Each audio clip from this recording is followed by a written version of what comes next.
Hi hello friends, welcome to போனாஸ் kitchen and entertainment vlog. இன்றைக்கி நம்ம போனாஸ் கிச்சனில் காரசாரமான கொத்து இட்லி எப்படி செய்யலான்றதான் பார்க்க போகிறோம். என்னங்க, நீங்கள் கடையில் போயிட்டு கொத்து பரோட்டாவும் கொத்து சப்பாத்தியும் வாங்கி சாப்பிட்ற டேஸ்ட்டோட இது செம்மையாக இருக்குங்க. நான் சொல்கிற மெஷர்மெண்ட் அப்படியே ட்ரை பண்ணி பாருங்கள், சூப்பராக இருக்கும். வெறும் 10 நிமிஷத்தில் எல்லாருமே விரும்பி சாப்பிட்ற காரசாரமான முட்டை தாங்க கொத்து இட்லி.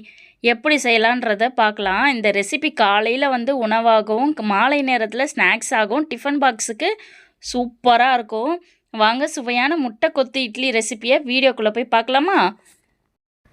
ஸ்டவ் ஆன் பண்ணி பேனல் வச்சுக்கோங்க. பேனல் சூடானதும் 2லேருந்து 3 டேபிள் ஸ்பூன் அளவுக்கு நம்ம எண்ணெய் சேர்த்துக்கலாம். எண்ணெய் சூடானதும் கொஞ்சமாக கடுகு, கொஞ்சம் சோம்பு, கொஞ்சம் ஜீரகம் போட்டு தாளிச்சிக்கலாம். இது கூட நான் 2 பெரிய வெங்காயம் குட்டி குட்டியாக கட் பண்ணி அதை சேர்த்துக்கிறேங்க. நல்லா பொன்னிறமாக ஆகிற வரைக்கும் நல்லா வதக்கி விடணும். அப்போ தான் டேஸ்ட்டு சூப்பராக இருக்கும்.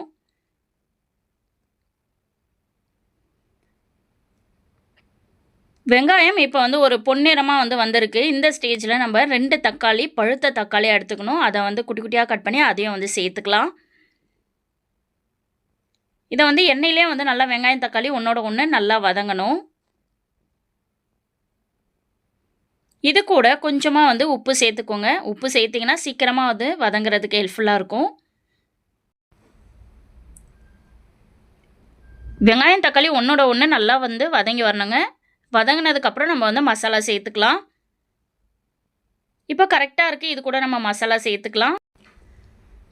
1 சிட்டிகை அளவுக்கு மஞ்சள் தூள், 1/4 ஸ்பூன் அளவுக்கு கரம் மசாலா, 1/4 ஸ்பூன் அளவுக்கு காஷ்மீர் மிளகாய் தூள், 1/4 ஸ்பூன் அளவுக்கு தனியாத்தூள். இதுக்கு தேவையான அளவுக்கு கொஞ்சமாக சால்ட்டு சேர்த்துக்கோங்க. கரண்டி வச்சு லைட்டாக கிளறி விடுங்க. இது கூட ஒரு 1/4 டம்ளர் அளவுக்கு நம்ம தண்ணி சேர்த்துக்கலாம். தண்ணி சேர்க்கும்போது கிரேவி கொஞ்சம் நல்லாயிருக்கும். மசாலா தீயாமல் இருக்குங்க. அதுக்காக தான் சேர்க்குறது. அதிகமாக சேர்க்கக்கூடாது. கொஞ்சமாக தண்ணி சேர்த்துக்கோங்க. தண்ணி சேர்த்ததும் இந்த மாதிரி நல்லா வதக்கி விடுங்க. இது கூட நான் இன்றைக்கி 4 இட்லிக்கு 3 முட்டை எடுத்துருக்கேன் முழுசாக. அதையும் ஊற்றிக்கலாம். முட்டை ஊற்றின உடனே கிளறி விடாதீங்க, அப்படியே இருக்கட்டும். இதுக்கு கொஞ்சமாக மிளகாத்தூள் சேர்த்துக்கலாம். டேஸ்ட் நல்லாயிருக்கும். இப்போ பாருங்கள், லைட்டாக ட்ரை ஆன உடனே இந்த மாதிரி கிளறி விடுங்க. அப்போ தான் முட்டை உடையாமல் பெருசு பெருசாக நம்மளுக்கு கிடைக்கும். சாப்பிட்றதுக்கு சூப்பராக இருக்கும்.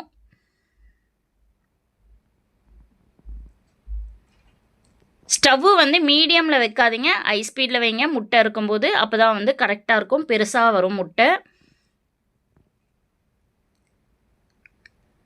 இந்த மாதிரி அடிக்கடி கிளறி கொடுங்க. அப்போ தான் அடி பிடிக்காமல் இருக்கும்.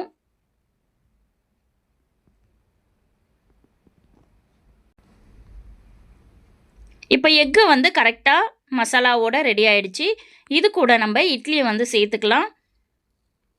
முழு இட்லி போடாமல் இட்லியை உதிர்த்து வச்சுக்கோங்க. புட்டு மாதிரி இருக்கணும். பாருங்கள், இந்த மாதிரி இருக்கு இல்லையா? இதை நம்ம சேர்த்துக்கலாம்.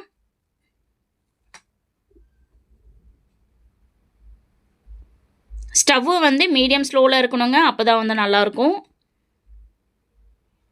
நம்ம ரெடி பண்ணி வச்சுருக்க இட்லி ஃபுல்லாகவே சேர்த்தாச்சுங்க. இப்போ இந்த சூட்டுலேயே நம்ம இதை மிக்ஸ் பண்ண போகிறோம். கரண்டி வச்சு கிளறும்போது இட்லி பெருசாக இருக்கு இல்லையா? அதை உடச்சி விடுங்க கரண்டிலேயே. அப்போ உங்களுக்கு உதிரியாக கிடைக்கும்.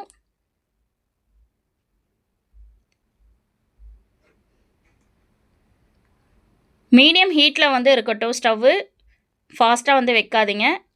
இந்த மாதிரி பெரிய பெரிய இட்லியை உடச்சி விட்டிங்கன்னா உங்களுக்கு சாப்பிட்றதுக்கு நல்லா டேஸ்ட் கொடுக்கும் இட்லி.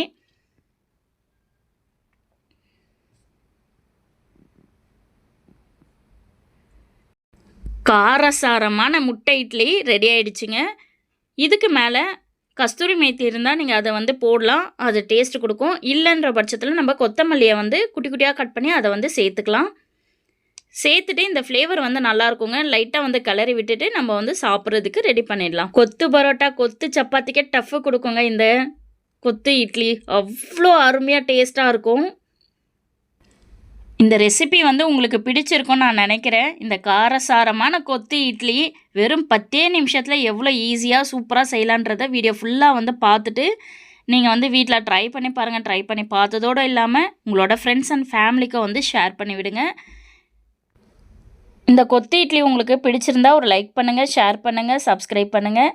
இது போல் பாரம்பரியமான சுவையான சமையல் வீடியோக்களை தொடர்ந்து பார்க்க நம்ம சேனலை சப்ஸ்கிரைப் பண்ணி பெல் ஐக்கானை கிளிக் பண்ணுங்கள். தேங்க்ஸ் ஃபார் வாட்சிங்.